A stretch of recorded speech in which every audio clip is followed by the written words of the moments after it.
नमस्कार दोस्तों, मैं doctor Rajesh Sharma, osteopath and physiotherapist, आप सभी का आज फिर अपने YouTube चैनल में एक बार फिर से स्वागत करता हूं। तो दोस्तों, आज की वीडियो में हम आपको बताने जा रहे हैं लंबर स्पाइनल कैनाल स्टेनोसिस में हम कौन कौन सी एक्सरसाइज करेंगे। दोस्तों, लंबर स्पाइन कैनाल स्टेनोसिस एक ऐसी समस्या है जिसकी वजह से हमें कमर में दर्द होता है और हमें चलने फिरने में बहुत ही ज्यादा समस्या होने लगती है। तो दोस्तों, हमारी लोअर बैक में 5 रीढ़ की हड्डियां होती हैं जिनको हम लंबर वर्टेब्रा के नाम से जानते हैं। 2 लंबर वर्टेब्रा के बीच में एक गद्दीदार स्ट्रक्चर जिसको हम डिस्क कहते हैं वो प्रेजेंट होती है। हर एक रीढ़ की हड्डी के साइड में एक सुराख होता है जिसको हम वर्टेब्रल फोरामिना कहते हैं। इस सुराख में से हमारी नर्व रूट पास करती है। हमारी रीढ़ की हड्डी के अंदर स्पाइनल कैनाल होती है। इस स्पाइनल कैनाल के अंदर हमारा स्पाइनल कॉर्ड प्रेजेंट होता है। तो दोस्तों, स्पाइनल कॉर्ड हमारा ब्रेन का एक्सटेंशन होता है जिसमें से हमारे शरीर को कंट्रोल करने वाली नसें निकलती हैं। ये नसें वर्टिब्रल फोरामिना में से बाहर निकलकर और हमारी बॉडी के हर एक पार्ट को सप्लाई करती हैं। तो दोस्तों, जब हमारी स्पाइनल कैनाल का रास्ता, जो हमारी स्पाइनल कैनाल है वो नैरो हो जाती है, उसका रास्ता संकुचित हो जाता है, तो उसकी वजह से हमारी स्पाइनल कॉर्ड के ऊपर कंप्रेशन आना शुरू हो जाता है और उसकी वजह से जो हमारी नर्व रूट वर्टिब्रल फोरामिना के अंदर से निकल रही हैं उनके ऊपर भी दबाव आना शुरू हो जाता है। तो दोस्तों, स्पाइनल कैनाल स्टेनोसिस के बहुत सारे रीजन होते हैं। अक्सर 50 साल से ज़्यादा उम्र के पेशेंट्स के अंदर यह देखने को मिलता है। ज़्यादातर जो बहुत ज़्यादा मेहनत का काम करते हैं, जो बहुत ज़्यादा जिम के अंदर एक्सरसाइजेज करते हैं और जो बहुत ज़्यादा स्पोर्ट्स एक्टिविटीज़ में पार्टिसिपेट करते हैं, उनके अंदर स्पाइनल कैनाल स्टेनोसिस होने के चांसेस बहुत ज़्यादा होते हैं। तो दोस्तों, जैसे जैसे हमारी एज बढ़ती है, हमारी रीढ़ की हड्डी की मांसपेशियां बहुत ही टाइट होना शुरू हो जाती हैं। इसके साथ साथ हमारी जो डिस्क होती है उसकी हाइट कम होना शुरू हो जाती है। हमारी डिस्क डिजनरेट करना स्टार्ट कर जाती है।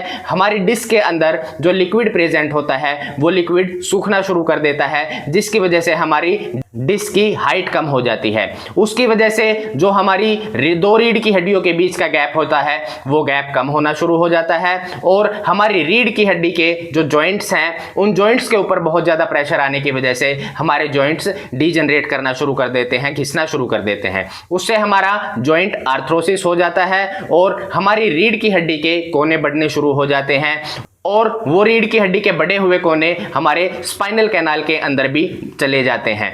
तो दोस्तों, जब वो बढ़े हुए कोने, जिनको हम ओस्टियोफाइट्स कहते हैं, हमारे स्पाइनल कैनाल के अंदर जाते हैं, वहां से जो हमारी स्पाइनल कॉर्ड पास कर रही है उस स्पाइनल कॉर्ड के ऊपर अपना दबाव बनाना शुरू कर देते हैं। ये ओस्टियोफाइट्स हमारी जो वर्टिब्रल फोरामिना के अंदर से नर्व पास कर रही हैं उन नर्व के ऊपर भी कंप्रेशन बनाना शुरू कर देते हैं। दूसरी चीज, जब हमारी डिस्क फटती है तो उसकी वजह से पीछे की तरफ जब हमारा डिस्क मटेरियल निकलता है तो उसकी वजह से भी पीछे पड़े स्पाइनल कॉर्ड के ऊपर वो डिस्क अपना दबाव बनाना शुरू कर देती है, जिसकी वजह से हमें स्पाइनल कैनाल स्टेनोसिस होना शुरू हो जाता है। तो दोस्तों, जब हमें स्पाइनल कैनाल स्टेनोसिस होता है तो हमें बैक पेन की समस्या होनी शुरू हो जाती है। हमारे पैरों के अंदर सूनापन आना शुरू हो जाता है। जब हम चलते हैं तो हमें थोड़ा सा चलते ही पैरों के अंदर बहुत ही सीवियर दर्द होना शुरू हो जाता है। हमारे पैर भारी होना शुरू हो जाते हैं। हमारे पैरों में झंझनाहट होनी शुरू हो जाती है।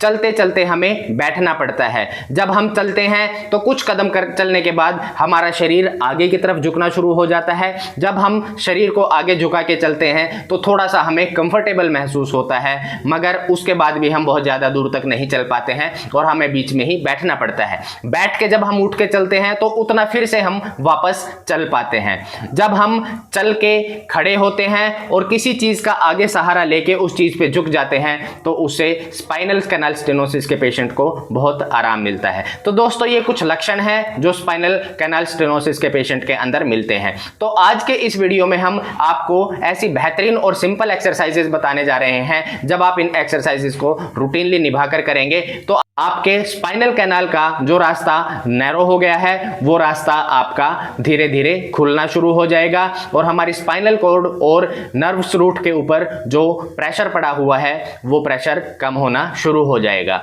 तो दोस्तों, हमारे साथ बने रहिए, हमारे चैनल को जरूर सब्सक्राइब कीजिए, हमारे वीडियो को लाइक एंड शेयर जरूर कीजिए ताकि और भी लोग हमारी इस वीडियो का ज़्यादा से ज़्यादा फायदा उठा सके।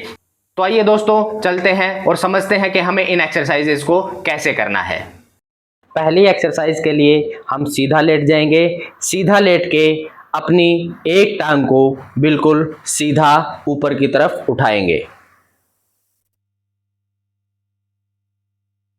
टांग को सीधा उठा के हम 10 सेकंड तक होल्ड करके रखेंगे। 10 सेकंड होल्ड करके वापस नीचे लेके आएंगे और 5 सेकंड का आराम देंगे। इस एक्सरसाइज को हमें 10 बार रिपीट करना है। 10 सेकंड होल्ड करेंगे और 10 रिपीटेशन करेंगे।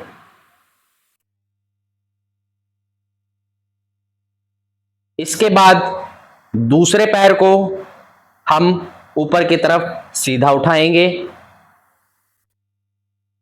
सीधा उठा के 10 सेकंड होल्ड करेंगे और वापस नीचे ले आएंगे।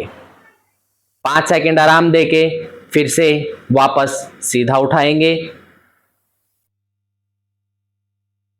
10 सेकंड होल्ड करेंगे और वापस नीचे ले आएंगे। इस एक्सरसाइज को भी हमें 10 बार रिपीट करना है। हर एक रिपीटेशन के बीच में 5 सेकंड का आराम जरूर देंगे। पैर को ऊपर उठा के 10 सेकंड होल्ड जरूर करना है।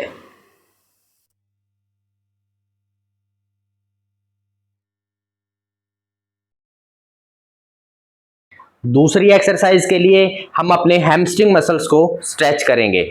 इसके लिए हम अपने हिप जॉइंट को 90 डिग्री से ज़्यादा बेंड करेंगे और घुटने के नीचे से दोनों हाथों से अपनी थाई को पकड़ के और घुटने को सीधा करने की कोशिश करेंगे। घुटने को सीधा करके हम 10 सेकंड तक होल्ड करके रखेंगे। हमें अपने हिप जॉइंट को 90 डिग्री से ज़्यादा फ्लेक्स रखना है।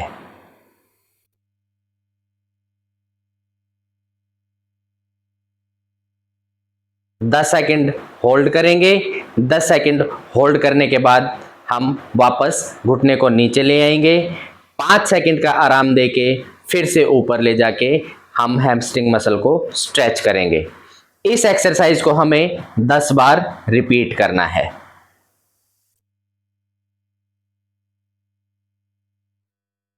जब आप घुटने को ऊपर सीधा खींचेंगे तो आपको अपने हैमस्ट्रिंग मसल्स के अंदर अपनी थाई के पीछे की तरफ खिंचाव महसूस होगा। उसके बाद हम दूसरे पैर को सेम 90 डिग्री हिप जॉइंट पे फ्लेक्स करके दोनों हाथों से पकड़ के और घुटने को ऊपर की तरफ स्ट्रेच करेंगे।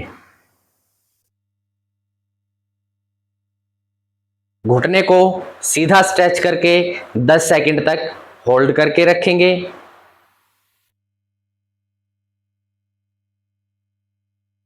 इस एक्सरसाइज के भी हमें 10 रिपीटेशन करने हैं।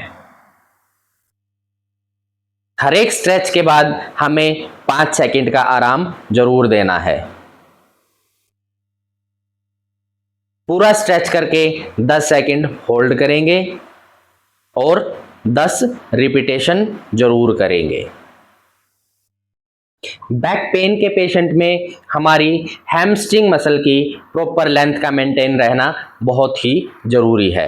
तो हमें इस एक्सरसाइज से अपने हैमस्ट्रिंग मसल को स्ट्रेच करना है। इसके बाद नेक्स्ट एक्सरसाइज में हम अपने एक पैर के घुटने को पकड़ के और अपोजिट शोल्डर की तरफ पूरा खींचेंगे। हमें घुटने को अपोजिट शोल्डर की तरफ खींचना है। घुटने को पूरा खींचने के बाद हमें 10 सेकंड होल्ड करके रखना है। इस एक्सरसाइज के भी हमें 10 रिपीटेशन जरूर करने हैं। जब आप घुटने को पकड़ के अपने अपोजिट शोल्डर की तरफ खींचेंगे तो आपको अपने कुल्ले के अंदर, अपने ग्लूटियल मसल्स के अंदर एक स्ट्रेच फील होगा। आपको इस स्ट्रेच को 10 सेकंड तक मेंटेन करके रखना है। हर एक रिपीटेशन के बीच में 5 सेकंड का आराम जरूर देंगे।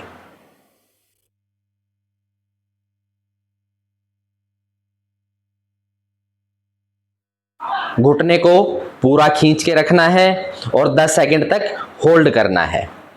इसके बाद हम दूसरे पैर के घुटने को पकड़कर और अपोजिट शोल्डर की तरफ खींचेंगे। इससे हमें लेफ्ट साइड के ग्लूटियल मसल्स के अंदर स्ट्रेच फील होगा, पेन फील होगा।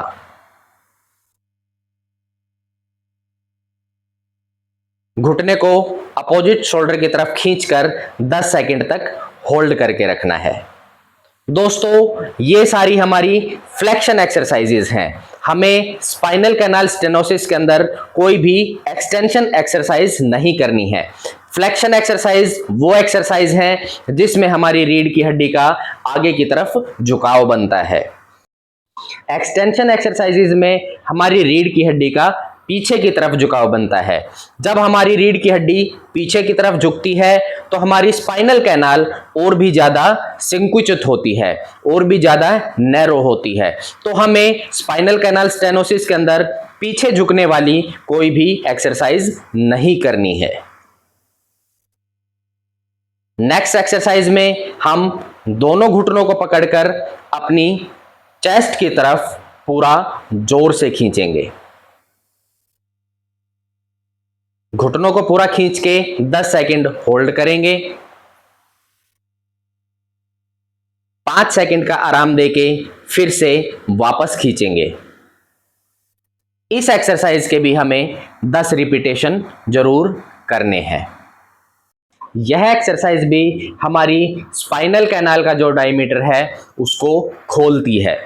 हमारी वर्टिब्रल फोरामिना का जो सुराख है उसको भी खोलने का काम करती है। घुटनों को पूरा खींच के 10 सेकंड तक होल्ड करके रखना है, और इस एक्सरसाइज के भी हमें 10 रिपीटेशन जरूर करने हैं।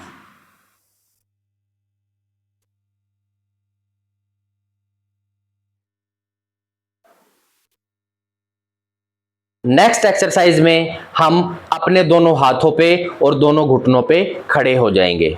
उसके बाद हम अपनी रीढ़ की हड्डी में एक छत की तरफ एक कर्व बनाएंगे। बताई गई सभी एक्सरसाइज दिन में 2 बार निभा के करनी है। छत की तरफ हम जो कर्व बनाएंगे, इस कर्व को हमें 10 सेकंड तक मेंटेन करके रखना है। 10 सेकंड मेंटेन करने के बाद उसके बाद हमें नीचे फर्श की तरफ हमें कर्व को झुकाना है। जब हम फर्श की तरफ कर्व को बनाएंगे तो हमें ऊपर छत की तरफ देखना है। इस एक्सरसाइज के हम 10 रिपीटेशन करेंगे।